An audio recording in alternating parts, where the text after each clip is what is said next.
Please to okay. Thank you, Rana, for that. Recording just started. As you know, this session will be for 1 hour, 50 minutes the presentation, and Coach Taimur will allow maybe 5-10 minutes at the end for Q&A. So please mute your mic again, please. And you can raise your hand anytime. If possible, Coach Taimur will answer your questions. If not, just drop your questions in the chat box and we'll make sure all the questions can be answered at the end of this session. At the end of this session will be also a link to a form to evaluate the forum, the forum, because I'm preparing for another form, to evaluate the webinar. Okay, thank you so much. So now please allow me to introduce our very special master coach of tonight, Taimur Mary. And he is an ICF master coach and Gallup strength coach with 20 years of coaching experience with organization in Europe, in the Middle East and US, enhanced results through strength coaching. He was one of the first 136 coaches worldwide to be given an advanced certification in team coaching, ACTC, by ICF. Timur has trained over 2,000 coaches across 6 continents at all 4 levels of ICF credentialing, associate, professional, master, and ACTC, and has been in partnership with ICF for over 10 years as an accredited coaching education provider. I would love if you, Taimur, later on also to provide the link for the ICE. He's the founder of ICE, International Coaching Education, which has been recognized as the gold standard for coaching education. I was really impressed to read that from the website. So please join me in welcoming the Master Coach Taimur to this webinar. Thank you. Over to Thank you. you. Thank you, Gada. Welcome, everybody. Thank you, Rana, for being here. ICF Kuwait Chapter members and the board, thank you for inviting me. I'm really happy to be here for an hour with you. First of all, I want to just say a big thanks for the time you're putting in to be here. And I want to, I always want you who've put your time here to go away with your hands full, feeling you've got some value add when you leave this. So I'm going to ask each one of you to go into the chat and just write for me, what is the one thing, if you walked away tonight, what is the one thing that would be of value to you? Could you do that for me in the chat?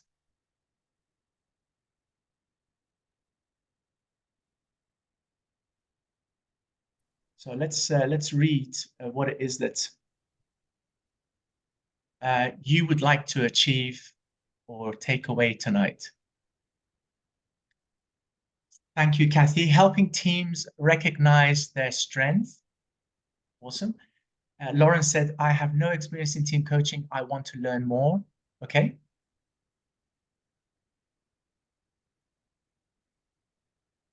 Thank you for participating, by the way. Learn more about related tools. I hope I'm pronouncing your name correctly. Budur, I think that's Jose Luis. It's written, be aware of my strengths as team coach. I think it's Macarena, if I've pronounced it correctly, to learn on how to apply the strengths methodology in teams. Great. Geetha, how to use strength in coaching. Abdulaziz, improve my coaching skills. How to create harmony with teams. Interesting choice of words. We'll come back to this. New methods or experiences about team coaching. Okay. Help a relative to recover her strength. Okay. New methods. Know about my strength and how to use strength in coaching. Okay. I kind of there's a trend there, right? So I'm glad we're in the right place. Tonight is going to be very much focused around strength. At the same time, there is a focus around you as a team leader or a coach wanting to coach teams. So let me ask, how many of you, if you could raise your hand in the Zoom virtual raised hand, how many of you are a coach that is working with teams or wants to work with teams? how many of you, there's 20 odd people, about 30 people here tonight so far. So how many of you are coaches that want to work with teams or are working with teams? Let's just get a feel for a rough percentage of the room. So 30 people in the room, and we've got around 10 hands up. Just gonna give a little bit of time. Please participate so we get a feel for where the roles are in the current environment we're in. So something in the order of 12, 13 of you are coaches that are either currently working with teams or want to work with teams. Okay, so we're getting to about roughly half of you as the hands are going up still. Okay, thank you for participating.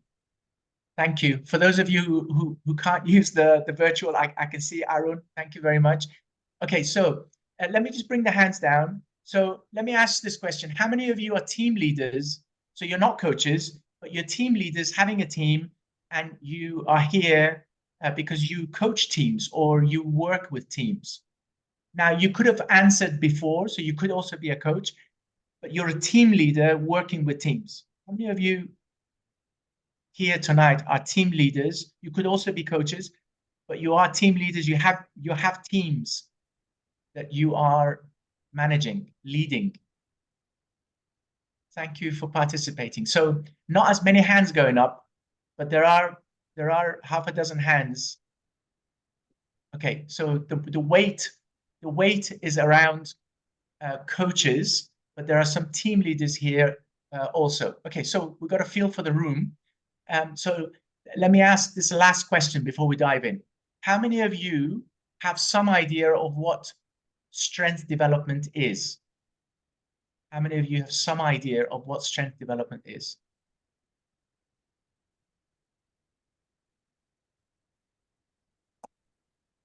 Now, I know I've done a lot of webinars and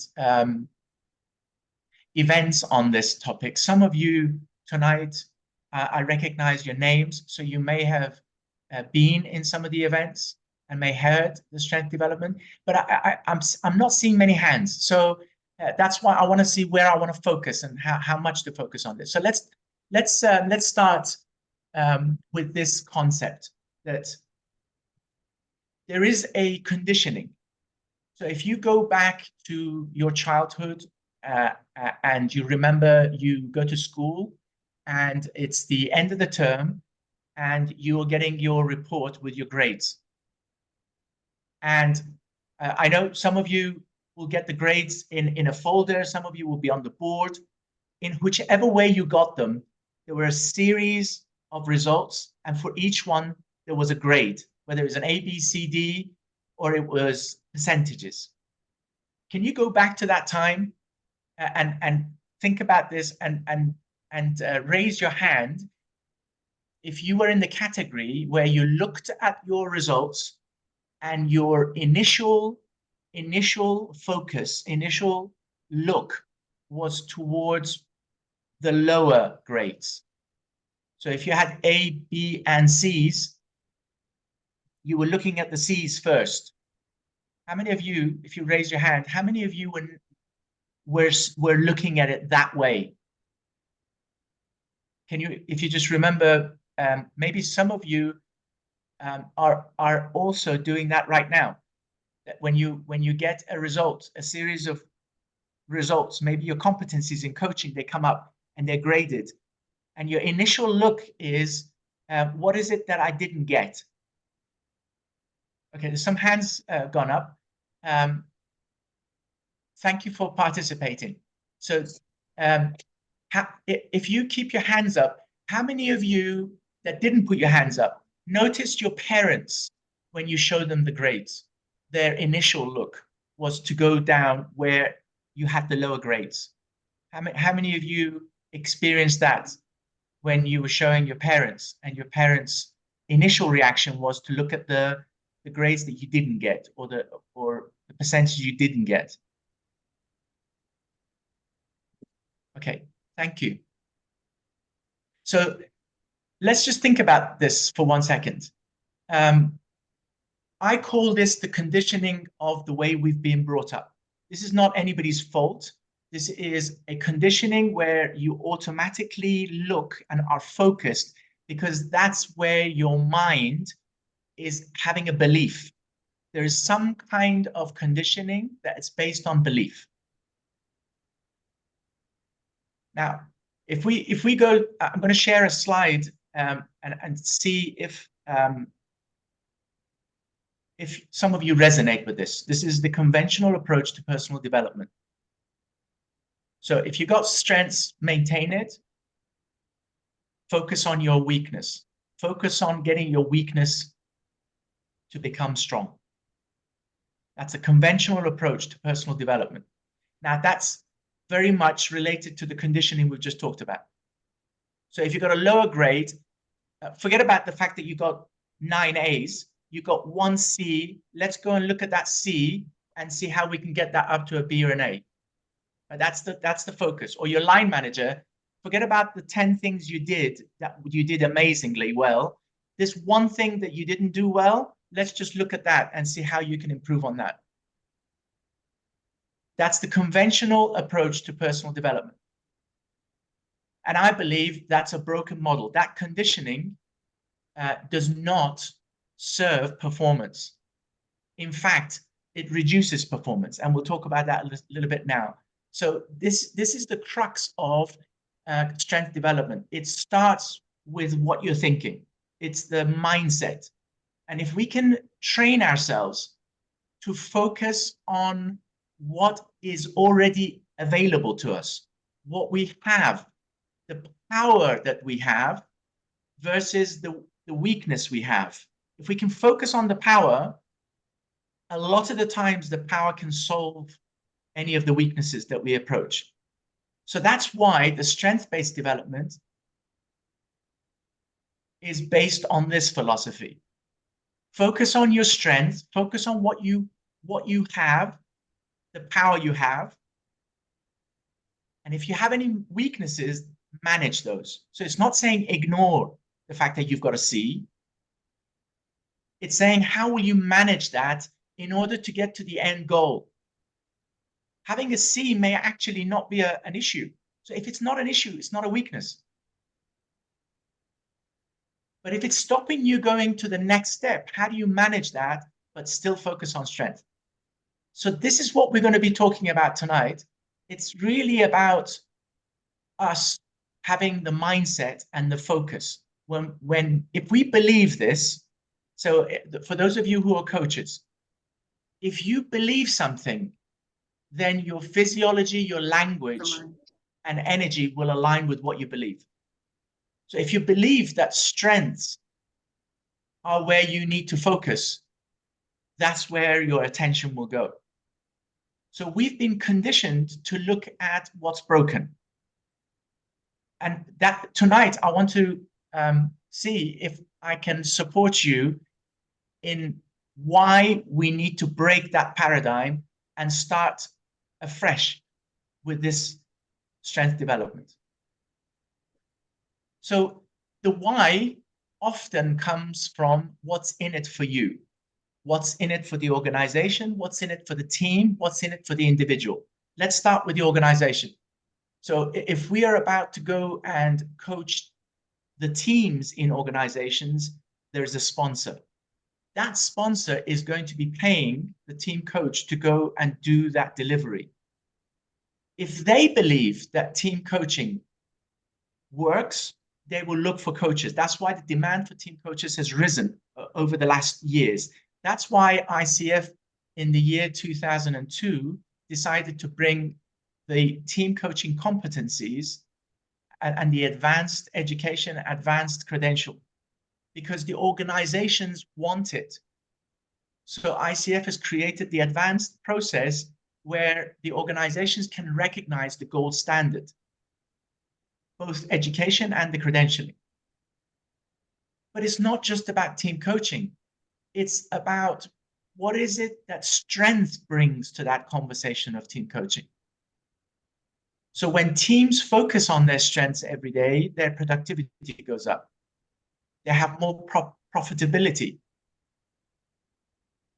So that's where the organizations are driving.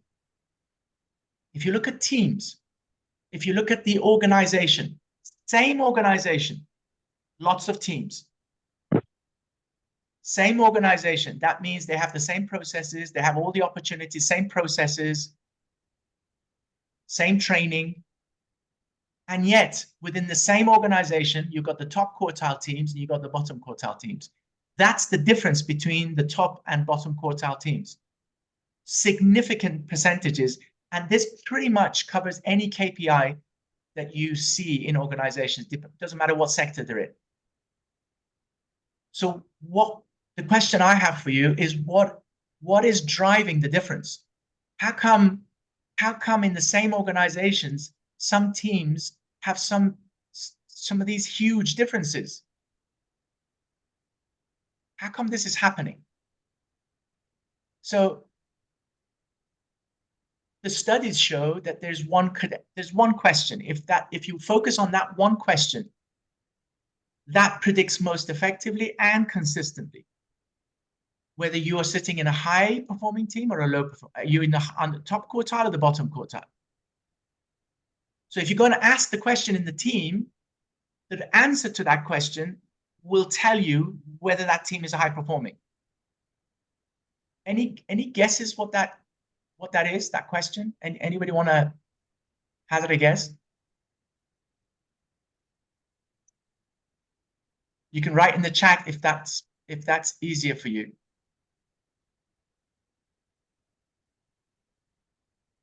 Anyone hazard a guess?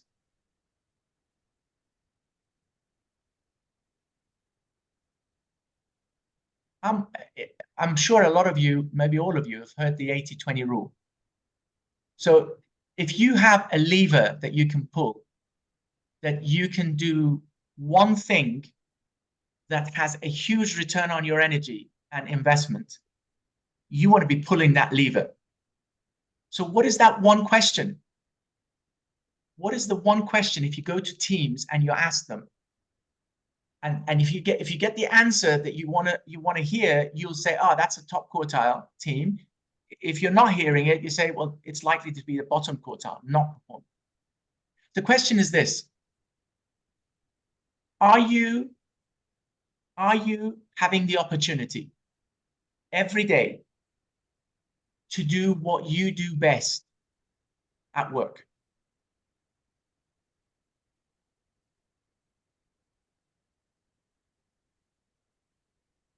Do you have the opportunity to do what you do best every day at work? What do you say? What do you say? So look at you, what you do at work.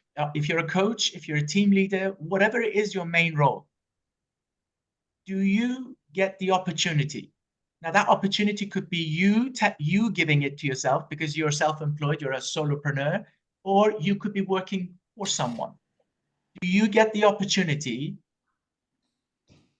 to work on what you do best most of the time, every day? So I'm being realistic here, most of the time. This is not about you doing what you do best every single minute of the day, every day. It's most of the day. Let's say 70% or more. 75% or more. That's the kind of benchmark.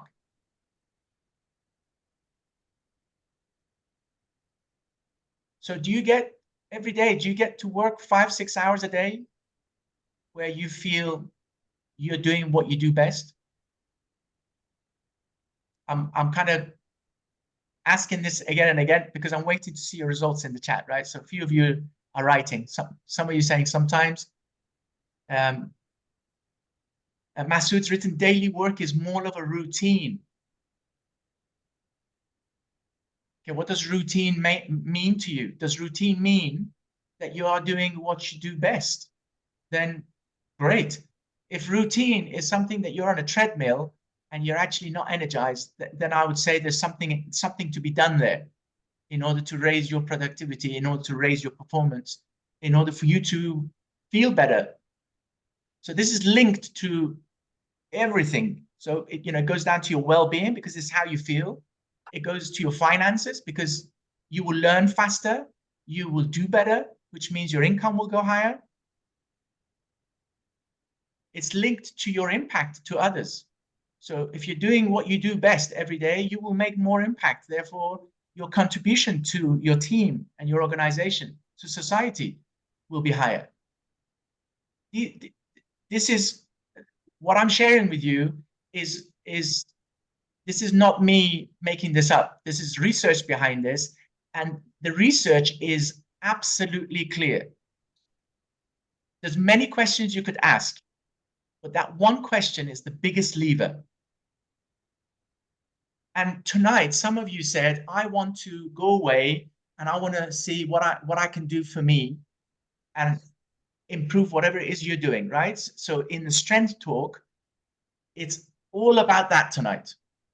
If you're a team coach working with a team, what does that mean? You're going to be talking to the team. Your client in a team is the team leader and the team that works with the team leader. That's the client. On a one-on-one, there's one person. In a team, you got more, at least two people, multiple people. So if this question is the biggest lever, then what's the team leader think about that? What do the individuals say within the team when you ask that question? So us coaches, we love asking questions, open-ended questions, powerful questions. Now, if you have the lever and you ask that question and you listen to the answer, you will already know where that team is sitting. So that could be your interview prior to the team engagements. You could be asking that question. If your team leader thinks that the team players are sitting in their strength most of the time, every day, but when you ask the team individually and they say they're not, or the percentages differ, what a huge opportunity for a conversation.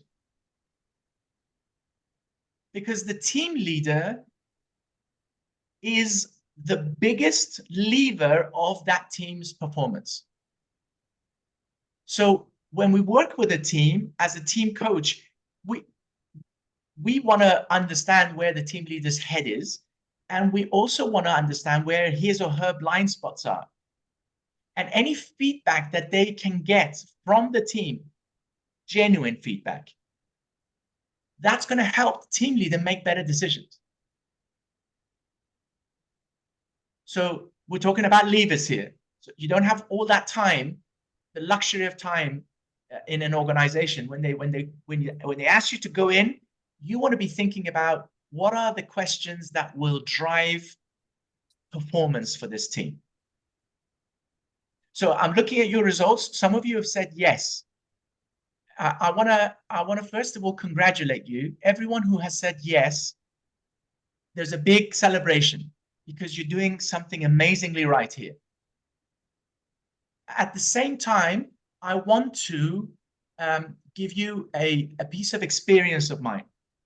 As you develop and you grow and you bring other positions, so if you're in an organization, you become you get more responsibility. You become a team leader. If you're a functional, if there's a change happening for you, whether you're a coach, team leader, or working in a team, if there's a change happening, please stop and ask yourself, is this change that's being asked of me allow me for me to have the opportunity to do what I do best most of the day?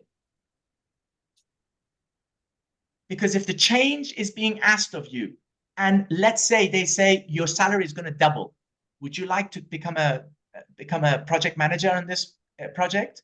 Yes, please, because if you're driven by the finances and you don't stop and think, are the finances aligned with what the type of job and where I'm going to bring strength? Because strength means performance. If you go into something where you're not doing what you do best most of the time every day, over a period of time, it's not sustainable. Over a period of time, first of all, you will feel your energy dropping, right? People who burn out, have been on this journey. Eventually they'll burn out, but also the performance will show lack of performance. So it's in your interest, in the team's interest, in the organization's interest for you to take ownership. Even if the team leader is making a mistake, you take the ownership. So if you're a coach and you're going to go and work for a team, think about what it is that you're going to walk into. And we'll talk about that in a little bit in a second, right? Some team dynamics may not be your strength, and some will be very much your strength. What does the team want? What's the dynamics? What's the timeline? What's the structure? What's the environment? If you know more details of what's being asked, you will know whether this is going to be aligned with what you do best. And I'm going to talk about how you're going to know, because there's one indication. I'm talking about levers tonight, so you go away with some gems that you focus on one thing, and if it's working, then you're on the right path. So the first one was that question. So we're going to walk into this other one. How do you know if you're in your strength? How do you know if you are being asked to do an activity or a task that is likely to be your strength? Let me give you an example of why I say likely. So some of you may experience this. A new graduate comes into the organization. So they've proven themselves that they can get their degree. They don't know anything about the job, right? They've come into the team raw, but they have talent. They have talent. So let's say the team leader has spotted the talent, that individual is hardworking, lots of stamina, very disciplined, great at communication, loves communicating, and that person has leadership qualities where they get things done. You know, they want to get things into action, right? They got some certain qualities, certain characteristics. These are talents. So you can't learn talents. You either got them or you don't got them, right? It's either there or not there. Talents are not learnable. But what is learnable for that graduate is they can come and learn about the job. They can come and learn about the processes. They can come and learn about how to communicate more effectively. So they may go on a course of, when I communicate, how do I make it sharper, more effective? I love doing it. With that development, I'm going to be really good at it. That's the team leader's job, to be able to put that person on that strength development. Remember, strength development is all about focus on strength. So if you see the talents, that graduate is going to come in and they're going to need development. They're not going to be producing great results immediately, but they've got the potential to produce great results. So you're seeing potential, and then you need to develop it. Same as coaching. If you go with a client, what you're listening for is potential. If they've got the potential, if they develop that potential, they're going to get to their goal. So you need to listen to potential. Potential is driven by talent. So the strength-based development, in our education, we talk about a language that's around talents. And talents are characteristics that I've just shared with you. Some of the characteristics I just shared with you. And we've divided them into 34 groups. So I'm a Gallup certified strength coach. So Gallup has done, so that's based on positive psychology. They've got an assessment. You get a report. You get some raw data that says, what are my dominant talents? Great starting point. Great starting point. So we have a workshop. If you come to the workshop, you get that report, and then we'll work on that in terms of how do you start putting a model of raise your awareness about your talents, own it, and then start applying it so you develop it. That's our role as a coach. It's our role as a team leader. So that's built into our program, because strength development is all about understanding about yourself, which is the talents, the characteristics that drives you, motivates you, and then develop them. So what is the one indicator for knowing you're in your strength? Because going and doing a report and doing data, yeah, that helps. But how can you do it quicker? And how can you get it quicker and more effectively on a day-to-day basis? One lever.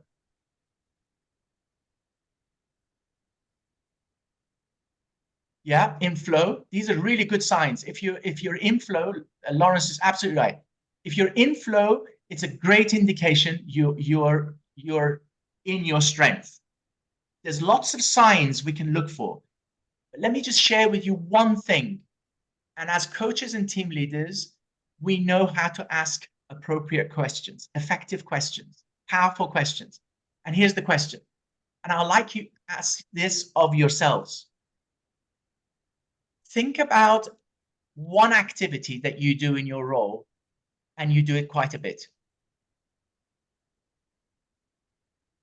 Think about one activity that you do in your role today,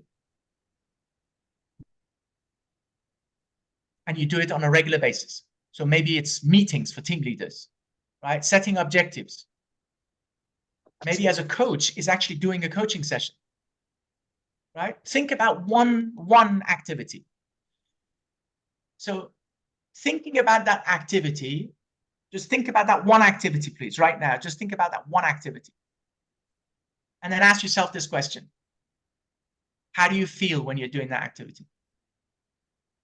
How do you feel? What's the answer? How do you feel when you're doing that activity day in, day out? Happy, satisfied. Awesome. So if you're feeling completely satisfied, that's a good indication. If you're feeling energized, Lawrence, that's a good indication. If you feel joy, that's a great indication.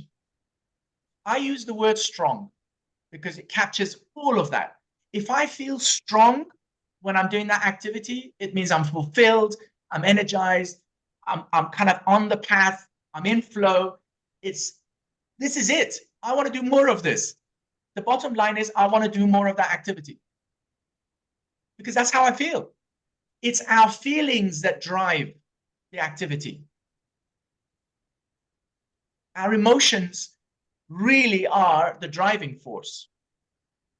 So you ask that question of yourself first. And if you're asking yourself about an activity and you say it's de-energizing me, doesn't feel good, I can't wait until it's over, that kind of conversation, right? Please, please, please pay attention. It's telling you you need to change something. It's telling you something needs to change. And you have the power of changing that. There are lots of strategies you can apply. Number one, stop doing it if you can. Stop doing it if you can, stop it. If you can't stop it, can you get partnership? Can you work with someone that likes doing that and they don't like doing something that you like and you kind of get into partnership and you work together? Can you create a structure or use technology to help you to manage it? We're now doing the second piece, right? So focus on your strength, but manage your weakness. If you don't feel good, you need to manage it. I'm going to put Masood on mute if you don't mind. Actually, somebody else needs to do that. I can't do it. Thank you. So let's just go back to this. The lever is this. How do you feel? How do you feel? Feel high? Feel strong? Feel de-energized?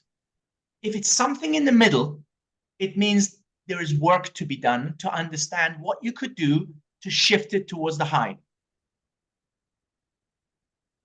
Now, if you're working with a team, I would assert as a team coach, you must ask yourself first, how do you feel going into this engagement?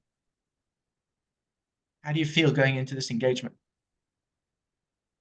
Some of you may say, I'm excited. Some of you may say, I'm nervous. Some of you may say, I don't I don't really feel good about this, right? I'm doing because I think I have to. You know, if you ask the question, you know the answer. Nobody else really does know apart from you. So why am I focusing on you today? Because that's exactly what you're going to do when you go into a team environment. Because if you see how this is working for you, first of all, you will believe it. This will start, your belief system and your psyche will be focused on doing that for others. And the second thing is, you are going to learn how this works.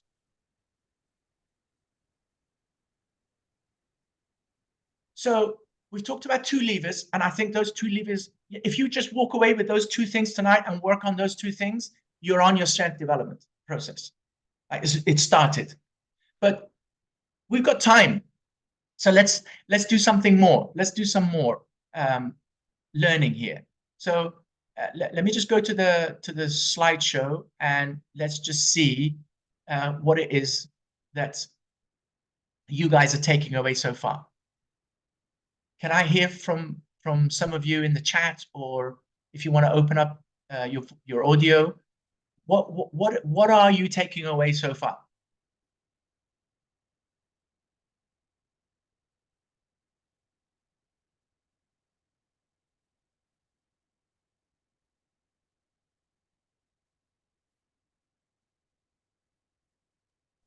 The first one is, do you get opportunity every day, most of the time, to do what you like? That is awesome. That is absolutely awesome. One lever tonight. What else are you taking away? And Macarena has written the fact of stopping and looking at ourselves. Such a powerful process. In fact, it's ICF's second competency.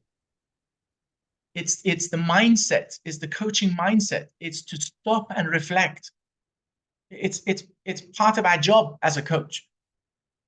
And it's such a powerful competency. Absolutely right. So what else? What else are you taking away? Opportunity to do what you, yes, absolutely, Masood.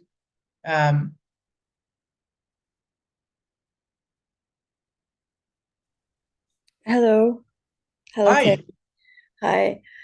Yeah, what I'm taking from this so far is that even if, for example, you're doing something that you don't like or that you have to do, then I liked the trading part of it. You can collaborate with someone and to take part of the things that you don't like doing and exchange it for what you can help them by doing something they don't like but you like doing. I like that trading, exchange. I like that. Absolutely. How do I pronounce your name? Is it Naila? Yes, exactly, Naila. Naila, that's absolutely awesome. So think about what you just said, Naila. Naila, are you a coach? Yes, I am. And are you doing team coaching or want to be doing team coaching? No, I want to be doing team coaching because I'm a team leader actually at work. Awesome. Yeah. So here's what you've just said, and I want to say it in a different way, and let's see if everybody is hearing the different ways of looking at this. If you as the individual is aware that there are strategies where you have to do certain things in order to get your goal, and those certain tasks don't drive your motivation and energy, and you know that one of the options is to partner, right? That's what Nilo is saying.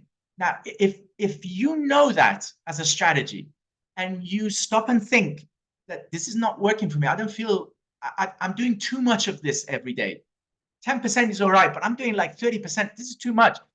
What's the strategy I need to do? And if you start asking that question, and you start to bring partnership or other strategies into play, what are you doing? You are creating an environment that is exactly the environment that you're going to go into a team and want that team to do. Why? It's driven on one principle. This is something else I'd like you to walk away with tonight. One principle, and it says, we are not well-rounded individuals. If you think you can become a well-rounded individual, it's a myth. It's a myth. It's conditioning.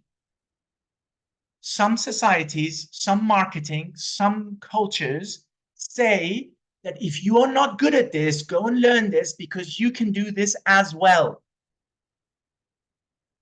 It goes completely against the way we are and the way our characteristics work, because some things we do not have the talent for.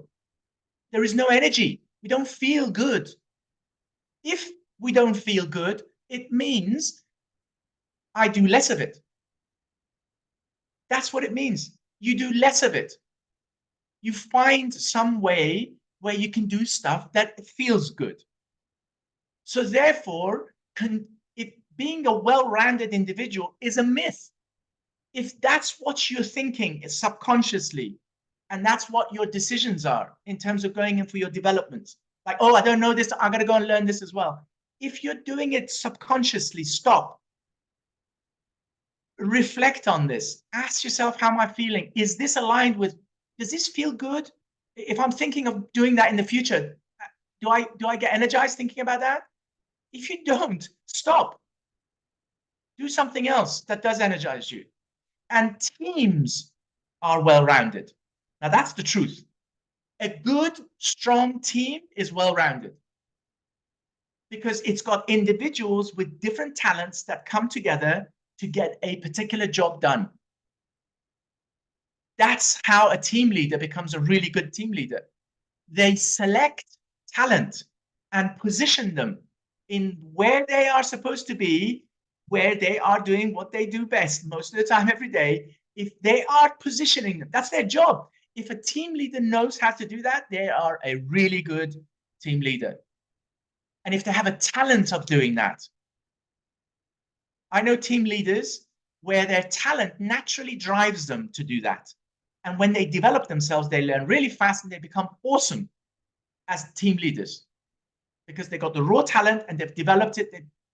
They rock with it. And that's why they're hired to become a team leader, because that's what they do best. And they feel good doing it. And they get performance from the team. And the team feels good because they're positioned in places where they do their best most of the time, every day. Do you see how this is working? Strength development eventually equals performance.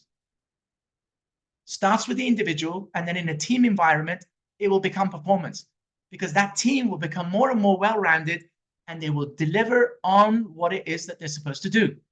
Who is leading? The team leader.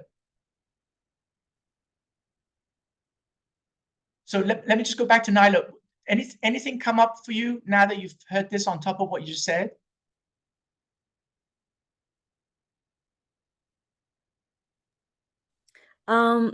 Yes, actually, it resonates very well because I can not only apply it on myself, but on my team members as well. I've gotten to know their strengths and their weaknesses. And when I said kind of partnership, I was including my team as well. Yeah. Just not for me, but for my team. That's awesome. That's absolutely awesome. So, so another takeaway, another lever here is looking at your mindset. Are you, the way you're communicating to yourself and the actions you're taking, are you saying to yourself that I need to be well-rounded? Or are you saying what I need to do is to focus on what I love to do, where I believe my strength lies. Oh, And then yes. you go and take action. Yeah. That's awesome. Yeah, definitely. And it's like we kind of complement each other. We don't have to be perfect at every single task we're being given, or I don't need to how can I say this, expect my team members to be perfect in every task I give them as well, you know. So it gives kind of a realistic expectation. It And does. I will give them the tool because of what I've learned now. I will, and the awareness, you know, that now I'm going into. So I'll give them that tool too, so they can have that awareness as well. That is awesome. Thank you for sharing, Naila. So let's go and have a look. How are we doing? I think we've got something like 10 minutes left. Is that right? 10 minutes left? Yes, or Yeah. 5 minutes. I prefer 5 minutes. Okay. So let's before we go to Q&A. So one of the things I want to share with you is when we are looking at individual talents, the 4 categories that we are looking at is the individual naturally an executing characteristic. And by the way, no one is just one thing, right? We're complex human beings, but the point here is, where are the dominant? Where is the dominant force in the way you do things and the way you think and the way you behave, right? So in the program, we focus on 4 domains of potential. Executing, want to get things done. Influencing, that's taking charge. Relationship building, it's how you bring the team together, make one-on-one more than 2. And the strategic thinking, it's the analysis and power of strategy when you're thinking about how you're going to do it. Now, most of you will have a combination of all 4 in your top 5 dominant themes. So when you do the report, most of you will see at least 2 or 3 of these in your top 5. Some of you will be more focused on 2, possibly 3. That doesn't mean you don't have the others. What it means is that's dominant. It means it's worked, it's got capacity. So over the years, you've built that capacity of talent. And underneath these, there are different characteristics that over the program we will go through. Some of them I mentioned earlier. And those characteristics drives your needs. This is the point I want to make. The characteristics that we have drive our needs. So definition, if you need something, it means psychologically it's important to you. And if you don't get it, your feelings will go towards disempowerment as opposed to empowerment. So this is the other lever. Asking what it is that people need. And those needs are driven from the personality and characteristics. Hopefully, in the future, we will go through a webinar where we'll go through some of these characteristics. In fact, if you go to the ICE website, we actually have one event this week where I will be going through those characteristics. So I invite you to come and go to that next level of depth of what those characteristics are, and then how they show up. What are the needs? Because if you understand the needs, then in the communication, you pick up, your ears will pick up the active listening of what the need is so that you can manage the dynamics in the room as a team coach. That's the power of it. It gives you the tools and the abilities to go deeper into your team coaching. So For the rest of tonight, I wanna just share with you that the relevance of strength in team coaching competencies are complementary. So every single coaching competency that ICF has identified, each one of those competencies has this box underneath, which is about strength development. So this is complementary to the ICF competencies, right? So as you go through each one, so for example, if you go to trust building and safety, you want in the strength development, you want to identify and explore talent, which is what we've just been talking about. You want to learn how to appreciate, and you want the team to appreciate each other's talents. And you want to watch out for blind spots, because that's where they get into trouble as team dynamics, where energies, you know, people get into conflict. And it's likely that it's the blind spot that's causing the conflict. So each of these competencies, there is tools that will help you drive your team coaching.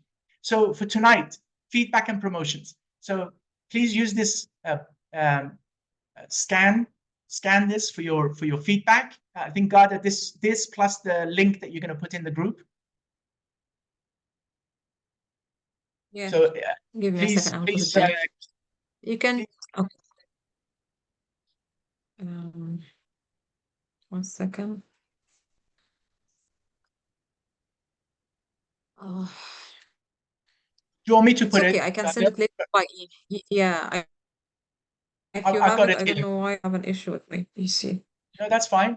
Yeah, if you don't I'll mind. put it in the chat right now. So please, can you spend a minute just to go through this form? And there's like, I think 4 questions, something like that, that you can answer.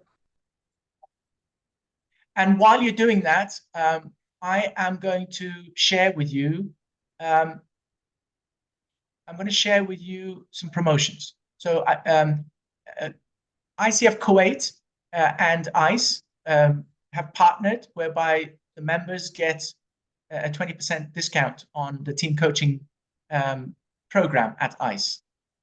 However, for the ICW, we have added, or we've extended this for a short period of time for all the people who attend this particular webinar at the Kuwait chapter.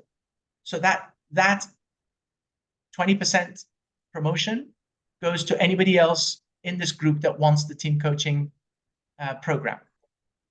For ICW, we've added I think go ahead, Gada. Yeah, I think there is a question about if we can get the slides about the competencies. I can share the Could you slides. share it? You can email them. That's fine. Perfect. Thank you so much for that. Anyhow, this session will be recorded and it will be in YouTube under ICF. I'm going to share the link once it's ready in our YouTube page. I'm going to share it with everyone. Awesome. So one thing I want to share with you is that apart from the 20% that I'm extending to everybody that's on this webinar tonight, as part of the ICF credentialing for team coaching, ICF requires a 5-hour supervision that you must do in order to get your credentialing. So at the end of the program, we will offer the 5 hours of supervision for free, included in the investment. So the time limit of this is the 23rd. So we've got this open for 1 week. So if you want this or you want more information, you can email us at info@icoachingeducation.com, or you can WhatsApp or go to the website and there's a WhatsApp link there, and you can get in touch with us. So I think we've got time for one question. one final questions because we have to finish within 2 minutes because we have another webinar. I'm sorry about that. Thank you so much. It was a very informative presentation as always. Yani, I've already attended before a workshop with you and I know what you are talking about. It needs hours. 1 hour will not be enough if anybody interested. It's amazing workshop. You need to attend. I think it's like 3 hours, I remember. 3 hours to know more about in this interesting subject if you are interested to know more about team coaching indeed. Thank you. Thank you, Rana. Any final question or comment before we close? Can we have a group picture? Absolutely. It would be a lovely group Yeah, picture. for those who Thank are you, everybody. yes. If you don't mind to open your camera, if you are okay with that, so we can have a group photo. Rana? Is Rana with us? Because she's the expert with photos. Because I'm not good with technology, guys, so that's why I was depending on Rana to take the picture. Or do you know how to take the picture, Timur? Okay. Yes, I do. Let me take the picture. Let me take the Yeah, picture. please. Because I depend on my Rana. Rana is the IT person here, but it seems that she's starting the next webinar. Okay, here we go.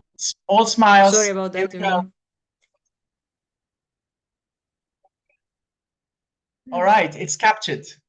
I will send that to you, Thank Gada, you so so you can much. you can Yeah, share it. please. Excellent. And if you could share the presentation, that would be great. I'll email it to you so Later. you have.